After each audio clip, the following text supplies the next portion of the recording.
Hi, I'm Grace Pedota with the CSC, and I'm here today with Traci Costa, founder and CEO of Peekaboo Beans. For those of you that don't know, Peekaboo Beans is a lifestyle children's clothing brand, and you started this company how many years ago, Traci? I actually started the business in 2007. Oh, wow. But we've gone through, a lot of transitions and changes from the economic side standpoint.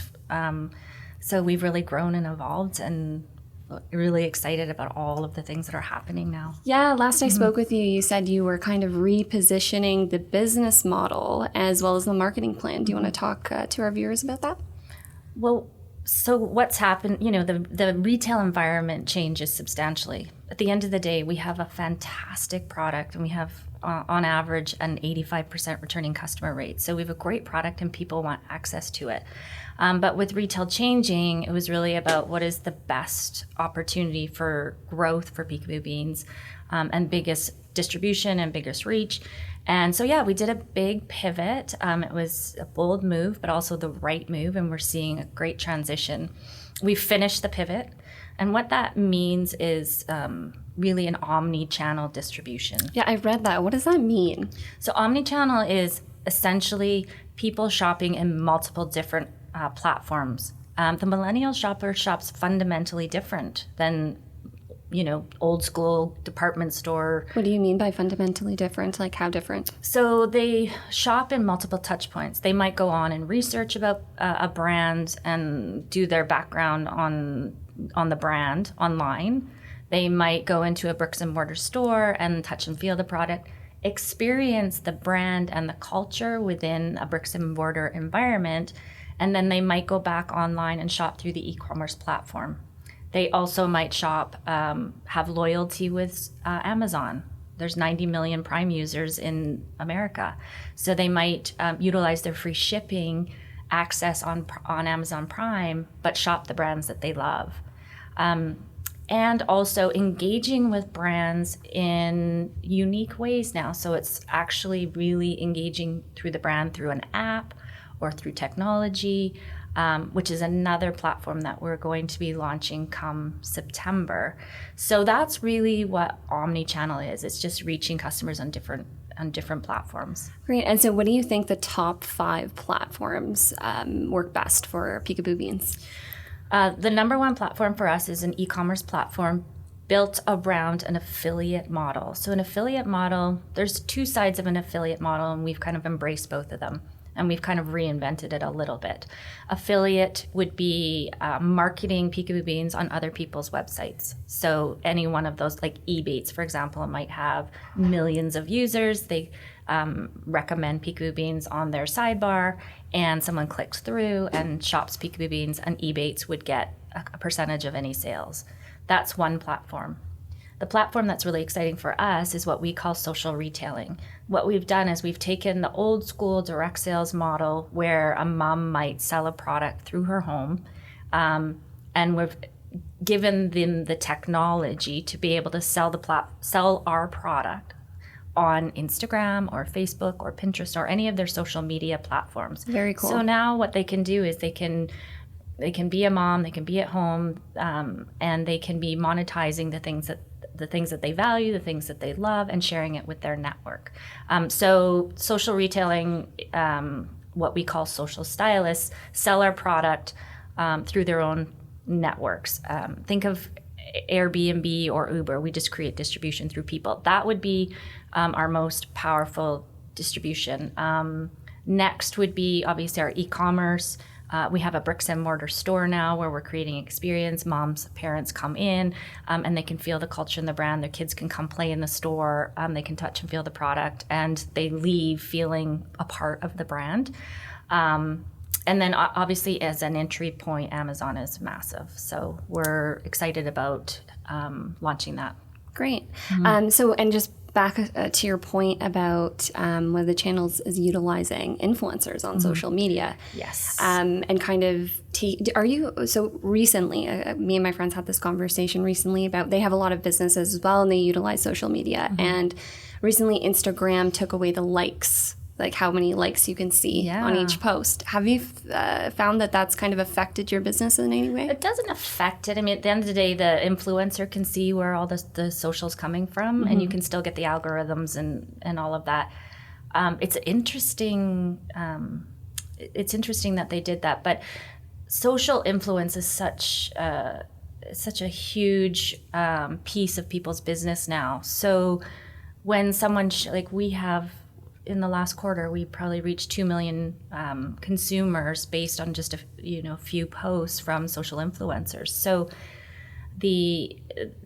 when influencers love your product and share it, consumers are aligning their values and making decisions and purchasing choices based on what these influencers say. So it's a powerful network. Right. And Peekaboo Beans is pretty active on social media. What's the handle for Peekaboo Beans? Or?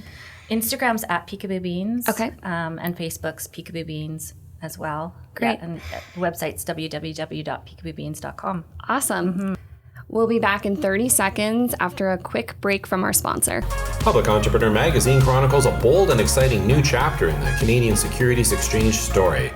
With over 500 public companies and share turnover measured in the billions, we're proud of our reputation as the exchange for entrepreneurs. Public Entrepreneur Magazine gets you up close and personal with a focus on topical stories and interviews with the charismatic entrepreneurs that make things happen. If you haven't already subscribed, be sure to get your free copy available on thecsc.com. Welcome back. I'm your host, Grace Pedota, and we're here today with CEO and founder of Peekaboo Beans, Traci Costa. Previously we were talking about you restructuring your business model. Can you talk about a little bit more about new technologies that you're implementing into Peekaboo Beans? About 6 months ago, we did a press release on an initiative that we're working on that is revolutionary to the brand and to the industry, the apparel industry. And that was a partnership with For Heroes Only out of Montreal. We're very excited about this initiative because it's really taking the brand to a new level and engaging our customer in a effective, fun, playful, engaging way, and that customer is the child. So what we will be doing is in the fall, we'll be launching a transmedia application in which we create a Peekaboo Beans universe, and we have the child get dressed for adventure. So they will actually, through technology, will be able to sign up and immerse themselves in our world with Jack and Lila and the Beansies and these creatures, this world that we're creating. But what's really cool about it is that we are utilizing the technology to have the child be pushed into or propelled into real life adventures. So it's like safe use of technology. It's bringing the brand to life. It's engaging with the child so that they're actually engaged with the brand and the clothing. They're going to get dressed for an adventure and they become the hero in the story. So nowadays, people expect so much more from their brands that they engage in. And if you think about a brand like The Gap, when you go in and you try on the clothes and you leave, there's no engagement or no connection with the brand. And what we want is we want to empower children with them being a hero. We want them to get dressed for adventure. We want to be on that journey with them through life. So we're utilizing this technology. Now there's different applications within it. There's subscription boxes where you can get a book, a gift sent to you every month, and the book immerses them in the story. It has transmedia, so you're going to have augmented reality where our characters come to life for them. We give them objectives where they're going to get dressed for adventure. They're going to go, and our creatures will come out in augmented reality and chat with them, read them stories, sing them songs. Very cool. And we'll incorporate it with our clothes as well. So that's kind of a cool project. Is that going to be in the store, or like you're putting that? They can do that at home as well. They can. Oh yeah, no, they do it at home through an app. Great. And with the assistance of their parents, so you get the parents involved as well. Totally, and it really creates takes away the friction of technology use, because it's like they're reading, they're having audio read to them, they have challenges that they have to go out and do in real life, and then they come back and they collect beanie badges, and so it's really bringing the brand to life in the eyes of a child. That's so cool. Yeah, so it's really neat. We'll be launching that in fall. Okay. And it'll just become part of the whole entire brand, all the characters. It actually has like screenwriting potential where we could partner with Netflix, with Treehouse, with Disney, so that we could create cartoons and things like that. So that's a really new initiative, and it's very cool. Awesome. And yeah, you're known. That's a very creative concept. And I found that you had your flagship event at your event at your flagship location. Yeah. To open it, and it was cool. You had like a Juno nominated artist there, and then you had like mom and children instructed yoga, which was really cool. So for us, it's really, we want to create experiences for kids. So we don't want children to walk into our store and have that experience where it's just clothing.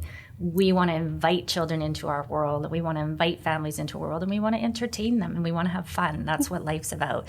So the flagship store is a part of our Omni-Channel distribution model, and it does bring people into the store and gives them that experience. The event was amazing. We're so lucky to have so many amazing partners like Bob's and Lolo, and other influencers that have, really amazing accolades. So it was fun. It was That's really, cool. really fun. Yeah. And I just want to get to know you a little bit more, and our viewers get the chance to know you a bit more. I just want to know, is this your first business that you started, or did you have a business previously to this? No, this is my first business. I was in the entrepreneurial world through other entrepreneurs that I work with for 15 years before I started Peekaboo Beans. But my journey to Peekaboo Beans was really grounded upon becoming a mother, infertility. I had 10 years of infertility, and I was so grateful for the opportunity to become a mom through in vitro fertilization and have my 2 children. It really it sparked this joy in me, and it made me see life through the eyes of a child, through my first daughter. And also, I mean, we create things in the world because we need them. And at the end of the day, we don't need more clothes, we need better clothes. And so my whole premise was, I'm born and raised in Vancouver, and we're a mecca for amazing apparel brands coming out of the West Coast. So watching Lululemon and Aritzia and other brands come out of it, I really wanted to create a lifestyle brand for children. I mean, at the end of the day, we have apparel for every activity that an adult would do, whether it be hiking or running or yoga. All of those things that we create for adults, but for children, there's nothing like that. And children have fundamentally different needs than we do, and their apparel should be built for that. So it was really born out of a need. Oh, that's great. I love that story.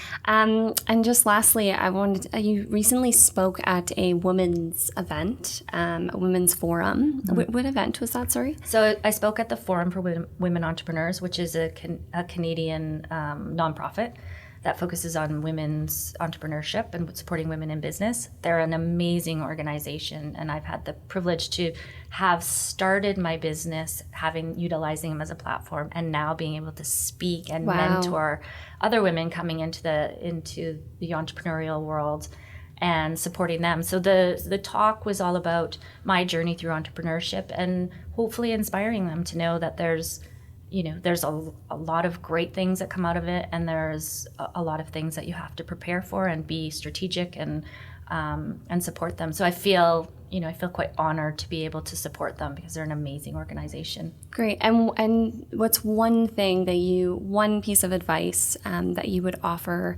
not just females, but even males just going in, anyone starting a business for the first time who might be scared or need some sort of mentorships? What's one thing that you would offer as a piece of advice when starting a business? I mean, I do think to some degree it's different for men and women.